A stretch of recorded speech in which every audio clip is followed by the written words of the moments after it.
Welcome back to another edition of the Land for Time of the Furious. So we're winding things down with the last two films for this month. So we're going to go ahead and we're going to kick off this week. I got two more movies left, and then we'll call this a close. So I decided to take a look at Invasion of the Tinysauruses. Land for Time 11.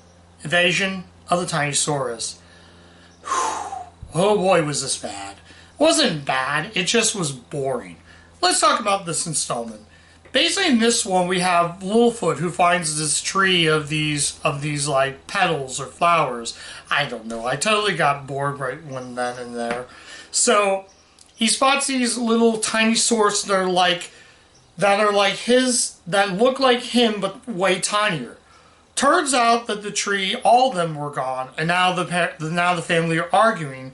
So he has to keep it a secret, so the family does not find out. Yeah, that's really the gist of this god-awful, boring film.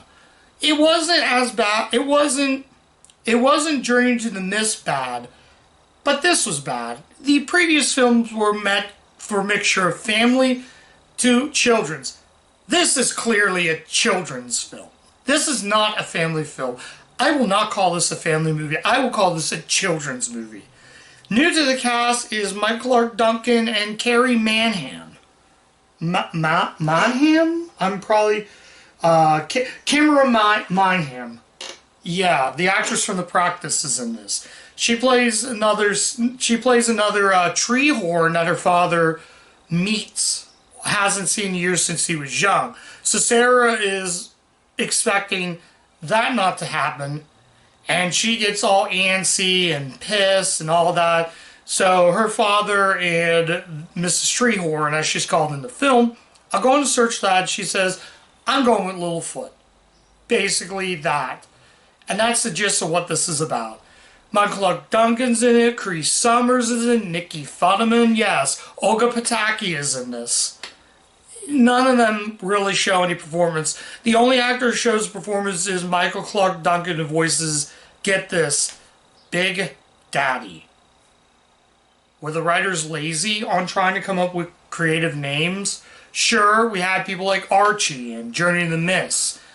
I won't stop talking about that film before I really... This is just bad. This is just boring. But not Journey to the Mist painfully bad, just painfully boring. I can't really say to see this one.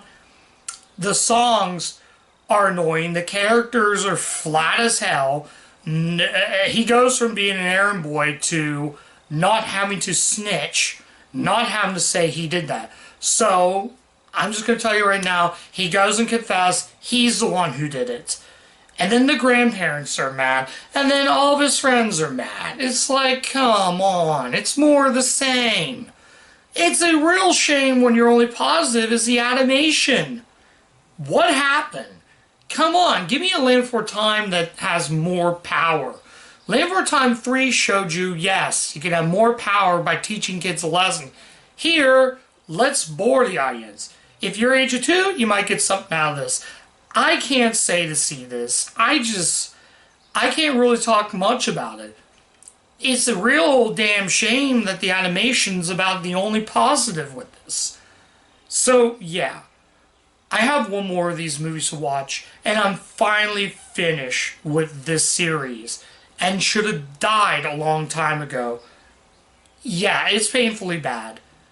But no, not painfully bad. Journey to Mist isn't the painfully bad. This is just painfully boring. So, yeah. So, like I said, Michael Clark Duncan is entertaining. He's about the only actor that can put effort into this. And the animation. The animation's fantastic. It's a shame because Long Neck Migration was so good, but that's a masterpiece compared to this. And yeah, they're going to get infinitely worse. Yeah, as soon as I pop in the next one, we'll get to that one. We'll get to that one soon. Now, is this movie going to be on the worst? Maybe. I haven't decided yet. But it's just super boring. Nothing in this none of them was good. Chris Summers is actually a pretty good singer. Michael Clark Duncan, he sings the end credits, but it's not very good. Michael Clark Duncan's not a singer. The late Michael Clark Duncan is what I meant to say. And yeah, I'll go ahead and show you the artwork. Like, this is how sloppily you can get with your artwork. Look, it's just his face on there, all the tiny creatures. Land for Time bossed on there. I like how Spine says Volume 11. You couldn't just call it number 11 or not emboss this. Yeah, I'll show you who Big Daddy is. He's kind of fun. He's a neat character, but doesn't really serve to be anything. Although you get some pretty nice disc art. But even nice, pretty disc art doesn't mean good movie. It means painfully boring. That's what I would call this, though, painfully boring. And her special features, there's nothing worth even watching. There are some previews, but nothing really much seeing, though. You get the sing-along songs of the previous films. The recommendation site just shows you all the previous Land for Time movies, and that's it. So why have a recommendation site when you're not going to give me... If you would have given me the original trailer, I would probably keep this DVD.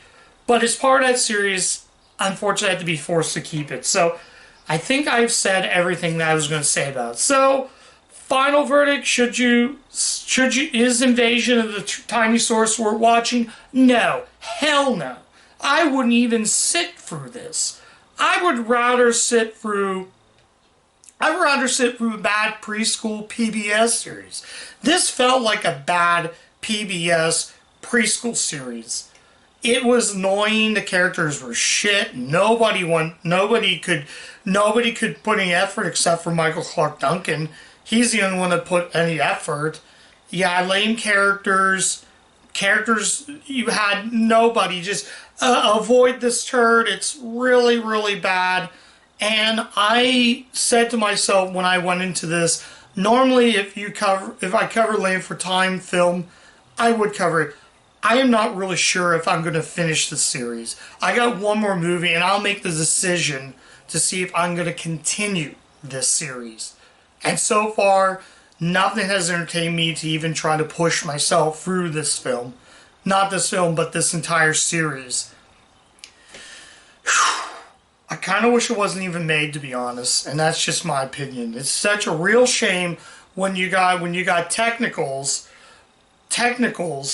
in the animation department. Some of the animation's really good. Just do yourself a favor. If you are two, you watch this movie if you're two. If you're a parent with a 2-year-old, you're going to hate this movie because nothing in it should even be watched. I'm 34. I grew out of Land Before Time after the first movie, and I sat through the first 4 earlier films. And to be honest, they were gold, except for Journey to Mist. That still is the worst of all of those. But Great Long Migration was so good, I'd rather sit through that again than sit through something like this. Okay, so I'm going to call this a night. Thank you, or a day. And I'm going to say goodbye. If you guys like what this is, go ahead and hit subscribe, hit the like button, ring the bell, check my Twitter pages, and let's have a conversation. If you like this movie, let me know in comments. Explain to me why you like this movie. And don't give me the fact that, oh, this is the greatest movie. Invasion of the Tinysauruses is my favorite movie. No. We don't talk about this movie anymore. So we're going to call that night, and I'm so glad I don't have to sit through that turd again. I'll catch you guys next time. Bye.